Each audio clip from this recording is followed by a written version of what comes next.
वज़ीर बल्दियात पंजाब ज़ीशान फरीक की ज़ेर सदारत वेस्ट मैनेजमेंट कंपनियों के CEOs के बजरिया वीडियो लिंक इजलास के दौरान सुथरा पंजाब और सफाई के आउटसोर्सिंग के प्रोग्राम का जायज़ा लिया गया।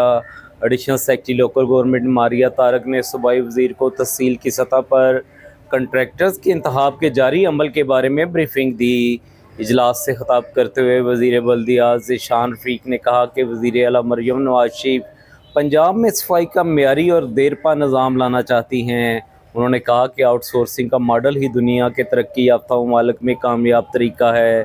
ज़ीशान रफ़ीक ने ज़ोर दिया कि शहरियों की शिरकत के बगैर सफाई के अहदाफ हासिल नहीं किए जा सकते। उन्होंने तमाम CEOs को हिदायत की कि वो स्मोक के मुमकिना ख़तरे से निपटने के लिए आगाही मुहिम चलाएँ। वज़ीर बल्दियात ने कहा कि आउटसोर्सिंग मॉडल के तहत कूड़े की तफरीक करके इसको अलग अलग तरीके से ठिकाने लगाया जाएगा।